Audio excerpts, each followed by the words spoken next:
ہمارا اصل مقصد اس سلسلے کو شروع کرنے کا یہ ہے کہ ہم قرآن مجید کو سمجھ سکیں اور علم حاصل کرنے کے ساتھ اس پر عمل کر سکیں۔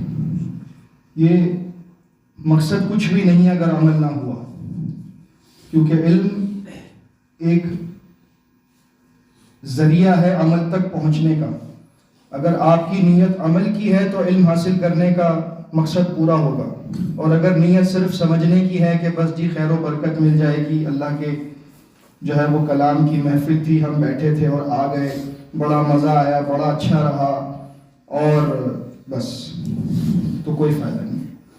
اگر آپ نیت عمل کی کریں گے، کیونکہ عمل سے آپ کو جنت ملنی ہے انشاءاللہ، یہ بات آپ یاد رکھیے گا۔ جب جنتی جنت میں داخل ہوں گے تو اللہ رب العزت کی طرف سے اعلان ہوگا وَنُودُوا أَن تِلْكُمُ الْجَنَّةُ أُورِثْتُمُوهَا بِمَا كُنْتُمْ تَعْمَلُونَ، سورہ اعراف میں ہے۔ اعلان کیا جائے گا کہ یہ وہ جنت ہے جس کا تمہیں وارث بنایا گیا ان اعمال کی وجہ سے جو تم کرتے تھے۔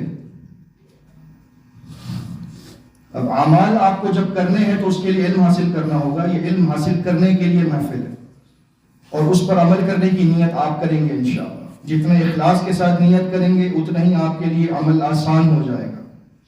میری آپ سے گزارش ہے کہ اس پر ضرور عزم کریں کہ ہم جو کچھ سنیں گے اس پر عمل کرنے کی پوری کوشش کریں گے انشاءاللہ۔ سورہ فاتحہ، الفاتحہ کا مطلب ہے ابتدا کرنے والی، کھولنے والی، یعنی کہ قرآن مجید کو جب آپ کھولتے ہیں تو سب سے پہلے جو سورہ آپ کے سامنے آتی ہے وہ سورہ فاتحہ۔ اس کے بہت سارے نام ہیں جو اللہ کے نبی صلی اللہ علیہ وسلم کی زبان اقدس سے ہمیں ملے ہیں۔ ام الکتاب، سبع من المثانی، فاتحۃ الکتاب، سورۃ الحمد، سورۃ الحمد للہ رب العالمین، اس طرح سے کافی نام اس کے ملتے ہیں۔ اور اس کی سب سے عظیم فضیلت یہ ہے کہ اللہ کے رسول صلی اللہ علیہ وسلم کی صحیح احادیث کی روشنی میں ہمیں یہ بات معلوم ہوتی ہے۔ وقت کے اختصار کی بنا پر میں حدیث کا متن نہیں بیان کر رہا کہ نہ تورات میں، نہ انجیل میں، نہ قرآن مجید میں، کسی آسمانی کتاب اور کسی صحیفے میں کوئی ایسی صورت نہیں ہے جو فضیلت اور مرتبے میں سورہ فاتحہ کے مقابلے کی ہو۔ آپ اندازہ لگائیے اس سورت کی عظمت کا۔ نہ تورات میں، نہ انجیل میں، نہ قرآن میں ایسی کوئی سورت ہے جو اس کے مرتبے کی ہو، عظمت میں اور فضیلت میں۔ تو سوچئے کہ پھر اس کے بارے میں ہمیں کتنی معلومات ہونی چاہیے۔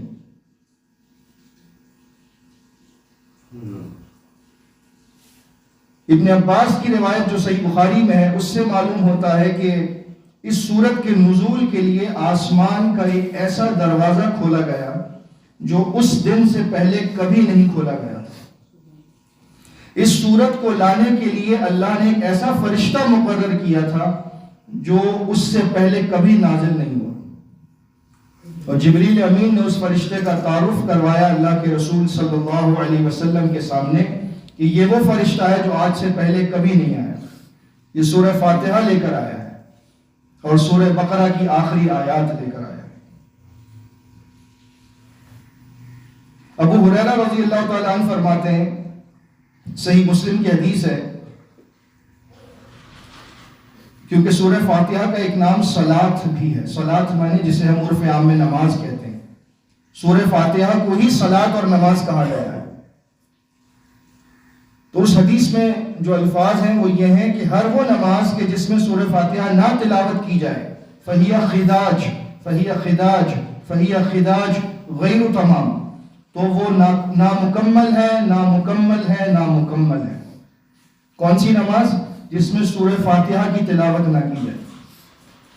تو لوگ بیٹھے تھے مجلس میں، جب ابو ہریرہ رضی اللہ تعالیٰ عنہ نے حدیث بیان فرمائی تو ایک شخص کہنے لگا اِنَّا نَكُونُ وَرَاءَ الْإِمَامِ، ایسا ہوتا ہے کہ ہم امام کے پیچھے ہوتے ہیں، تو کیا پھر بھی ہم سورہ فاتحہ پڑھیں؟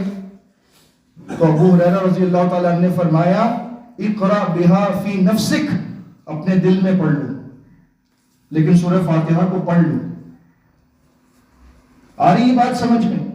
صحابی کا عمل ہے، اللہ کے نبی صلی اللہ علیہ وسلم کی حدیث ہے، لا صلاۃ لمن لم یقرأ بفاتحۃ الکتاب، صحیح بخاری، وہ نماز نہیں ہے جس میں سورہ فاتحہ کی تلاوت نہ کی جائے۔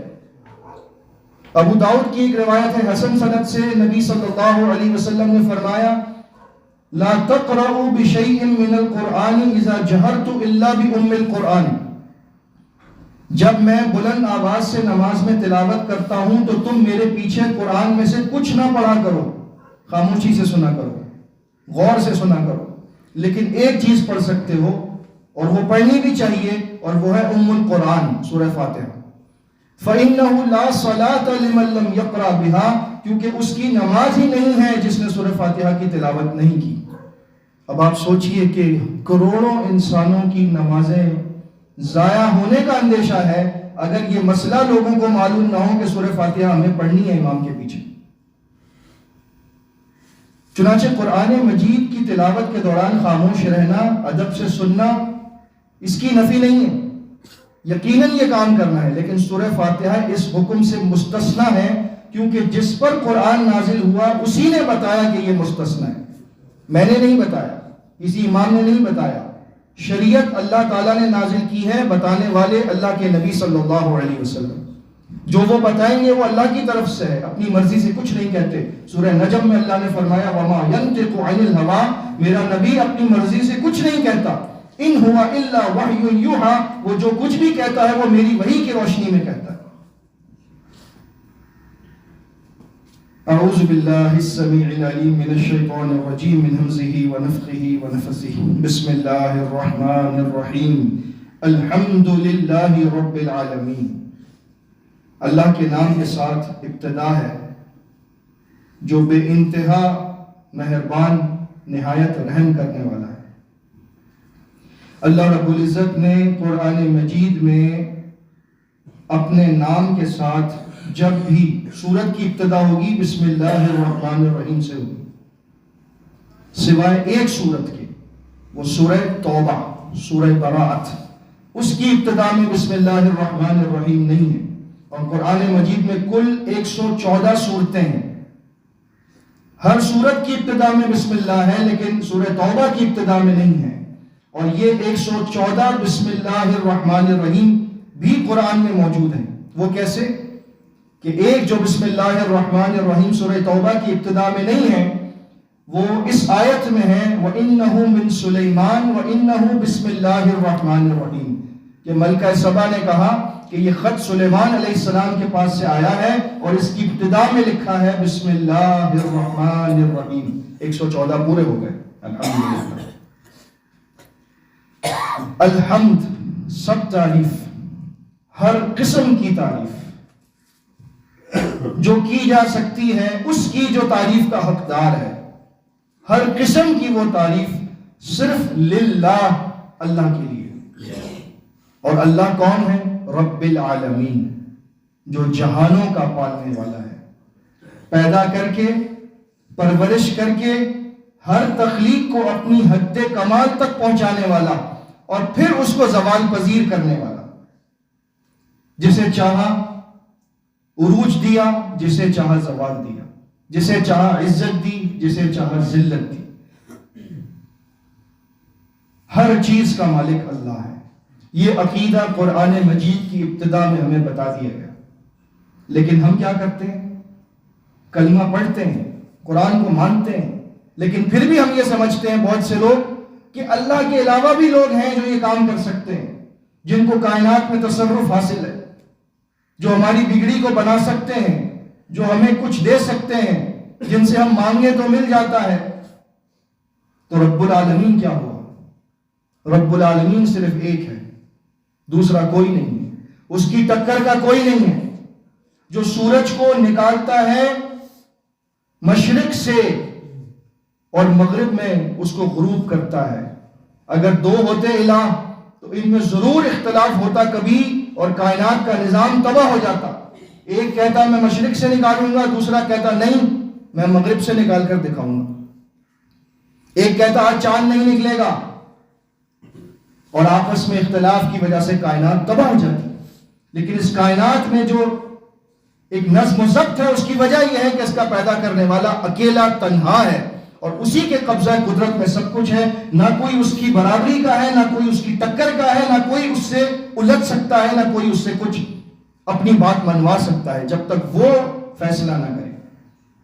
یہ رب ہے ہمارا، اس کی عظمت کو سمجھیں اور اس جملے الحمدللہ رب العالمین کو اور آگے اللہ کی جو صفات ہیں اس پر ہم انشاءاللہ کچھ تفصیل سے بات ضرور کریں گے، کیونکہ یہ عقیدے کا مسئلہ ہے، اس پر ہم کل انشاءاللہ بات کریں گے۔ اللہ رب العزت سمجھنے اور عمل کرنے کی توفیق عطا فرمائے، آمین۔ استغفر اللہ۔